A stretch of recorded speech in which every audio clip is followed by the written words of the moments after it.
And so when you're dealing with a lot of these kids, and watching them and kind of, involved in the decision making process, what are some mistakes you see both players and parents making that hurts their chances at getting to that next level?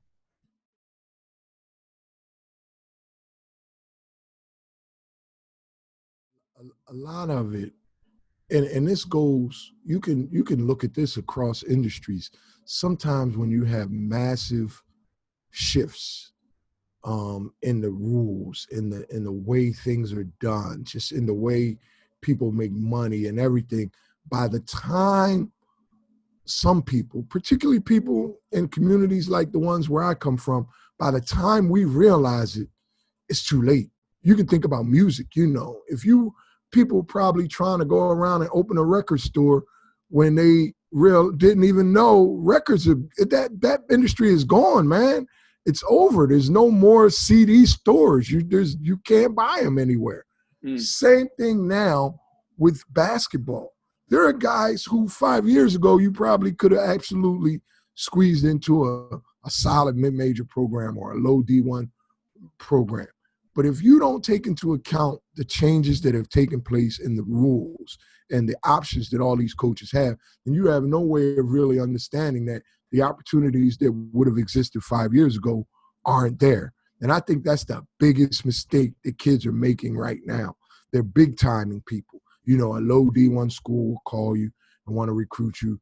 And, because your cousin went to, the A10 or ACC 5-8 years ago, you just think it's going to happen for you. But it's not. It's a whole different set of rules now, a whole different ball game. And the college coaches have all the leverage right now, all of it. The high school kids have none, and they don't understand that. And the people around them don't understand that. The parents are starting to quickly realize it because, they've invested 6-7 years driving around AAU, paying all these, and they're not getting the phone calls. They're not getting the offers that they want. So the parents are catching on. I think a lot of the kids still think it's going to come, but it's not.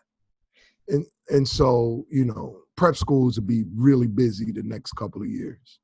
Definitely. I mean, it's the same thing that, I see a lot at the pro level, and I think it's just a human trait to be always wanting to do better or reach for more or reach higher, right? If you got a kid that's getting the scholarship from Division II, they're like, well, I need to just wait for the D1. And in some cases, you want to, right? That's fine. But there's, some kids getting a scholarship from a Northeast Conference school, and they're like, well, I can get to the A10. I know I can, because that would help me, be a pro better. Well, you'd rather score 25 points in the NEC than ride the bench in the A10, I'll tell you that much. And same thing with pros. Pros are always saying, well, I'm going to turn down this offer from this country. It's not that sexy. I know I can get there. And they've been playing pro for 1 year, 2 year, and they end up hurting themselves. It's the same thing. You're always reaching for more. So I think you gave some solid advice there, and you just got to have that open mind of being humble enough to know you don't always have the leverage. You just got to keep earning it and keep earning it. It's a totally different playing field right now. I mean, and I know they don't say it to the kids, but they have no problem saying it to me or you. Call some of these mid-major and low D1 coaches, and they will tell you that right now they are not recruiting any high school kids. No. None. They're not looking at them. They're not talking to them. They're not evaluating them. They don't see any reason. They can keep the guys that they have on their roster for next year.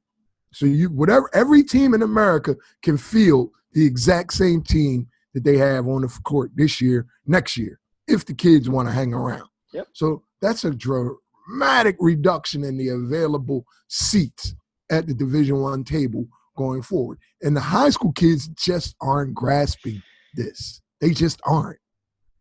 Definitely, man. It's when you say it out loud again, every time you hear it, you're like, man, that is crazy. They could feel the exact same teams.